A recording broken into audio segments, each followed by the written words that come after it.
Hi, this is Kevin Kermis. I'd like to welcome you to another installment of our executive interview series. We're joined today by Scott Kaufman, who is an executive recruiter, and we're going to be talking about successfully assimilating into your new organization. Scott is the principal at Convergence Recruiting in Atlanta. It's an executive search and advisory services firm to emerging and mid-cap companies. He has a little over 12 years experience in the recruiting industry, 10 years with some small businesses, and clients have included Bell South, Coke, Deloitte, and more. Scott, welcome. Thank you, Kevin. Well, I appreciate you being on here and talking about this topic. You and I have discussed it a great deal. What are some of the more typical issues that you see executives encountering when it comes to assimilation? Yeah, Kevin. Well, it's a pretty broad and complex topic, Right. as you know. But I would things that I have noticed most often is, I would say the first one is just not realizing how big it is and not being intentional and strategic enough. I know you've looked at some of the studies to see how often not properly assimilating becomes an issue. There was a recent Korn Ferry study that I read about where 70% of companies admit to being somewhere between poor and average when it comes to hiring and assimilation. Yeah, the percentage in the study I saw from Leadership IQ was that 43% fail within the first 18 months, and of that, almost it's dangerously close. I think it was 88 or 89% are basically tag assimilation and lack of a cultural fit. Yeah, it's a huge problem, and those 30, 60, 90-day first impressions are very, very tough to reverse. So it's just, number one is just, taking it seriously. Right. The second that I see coming up is really being overly eager to prove themselves. It makes sense that you want to get in and prove yourself. Most executives got to be execs by accomplishing results fast, and they feel like that's what they've been charged to do when they come into a new position. But that biggest strength can also be a struggle when it's not properly tweaked and applied. Right. And the third is somewhat related. It's really what I would call using more IQ than EQ, and most of your listeners probably know about EQ and kind of what a buzzword that's become over the last 5 or 10 years.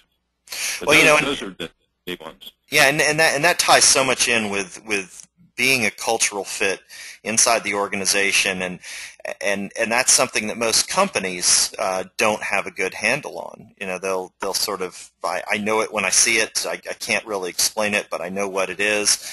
And it's extremely important for every individual. And in coaching folks, I work on this all the time. If the person interviewing you and going through that process doesn't necessarily have a plan, doesn't have a good way of articulating it and vetting it out, you need to have a good concept of what works for you so that you can find it.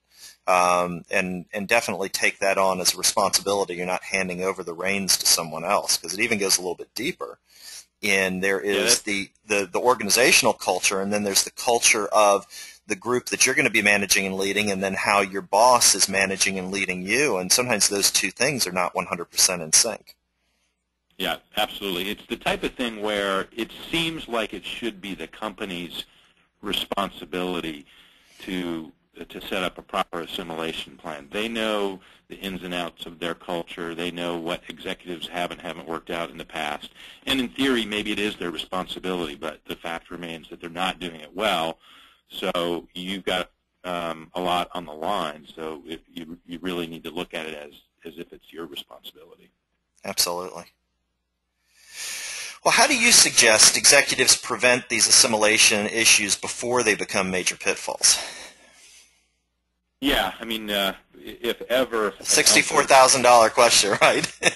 Yeah, I mean, if ever an ounce of prevention was worth a pound of cure, here would be it. But not to be too redundant, but in terms of taking it seriously, I really can't think of a business problem that is so easy to predict and identify that has so many negative consequences that companies and executives are doing so little about. So I would just really encourage people to say, at a minimum, invest an hour in doing some research on the topic. If you don't believe that this is a huge issue, look on Google at the case studies and the different challenges that people have had and blow-ups. And if you invest that hour, I think it's pretty easy to convince yourself that this is huge.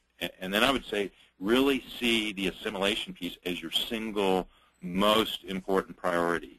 You've obviously been hired to do a specific job or jobs. It could be a turnaround. There's some problem or challenge that company has said, you're the person to come in and make this work for us. But if you don't do the assimilation process properly, then anything else that you bring to the table is a moot point. And you need to realize that there's an ROI to this thing that we're calling assimilation. And you for personal reasons, you want to avoid becoming a statistic and going through a job transition prematurely. And so there's lots of negative stuff to avoid, but there's a positive ROI to this as well too, because most execs have to get things done through other people. So it's really, I would say invest some time, to realize, how big of an issue it is there. And then, to a point you were making earlier, Kevin, realize that you've got pressures coming from all different directions. Most executives are pretty self-motivated, so you've got plenty of pressure coming from yourselves, but also the board and the CEO and peers and staff. And I think executives would be smart to identify the groups within the organization, and it could even be customers, depending on the company, but identify the groups where assimilation is going to be important, segment them, and develop individual strategies for each of those different groups. It's not a one-size-fits-all. No, exactly. I mean, it makes perfect sense. I mean, it's very akin to management style and perspective, and I tend to shy away from talking about management as much as talking about leadership, and leadership is something that needs to be customized for a collective goal. But what motivates individuals, what people are going to react to, both negatively as well as positively, varies from individual to individual. And when you try to shove everybody into the same bag, it's rarely effective. So yeah. I think that's sage advice. Yeah, and I think that kind of under this umbrella of taking things seriously, I guess I would add the other thing is to be vigilant, to really uncover where the fault lines are. The organization you're joining isn't perfect. You're not perfect. So you should be able to see indications of who would if there's going to be a problem group or person within, and then when you identify that, you can sort of attack that. And you as an individual have certain strengths and weaknesses and biases in terms of how you'll handle certain things. And so one situation that may be a real strength, and in other situations it could be a liability. So to sort of identify some of those things ahead of time. Well, Scott, any parting comments you have for us? Pressure's on to share some wisdom, huh? Right. Yeah. I mean, I guess maybe in case there are people that haven't gotten their arms around the EQ piece, it's really the EQ is emotional intelligence, and it's really just the ability to identify, understand, and manage emotions, yours as well as of other people, and use those in positive ways. And I'm not trying to artificially promote you and your coaching services, but I think by definition, a lot of times we have trouble being objective about some of those things about ourselves. So whether it's through you or somebody else, I'd probably encourage people to get objective input from a trusted advisor or coach. Make sure that they've taken various kinds of assessments so they can see the types of mistakes that they're likely to make.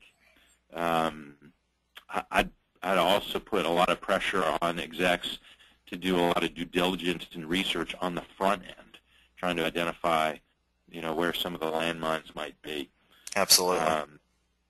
So I'm sure we could probably talk about the topic for. No, I think there's probably a good hour plus in this. There are whole books that are centered around this topic. So I truly appreciate you taking time out to chat on this, and hope to have you back to tackle some other issues. Yeah, I'm happy to talk about it, and thanks for the invitation. Absolutely. Thanks again, Scott. Okay. Take care, Kevin.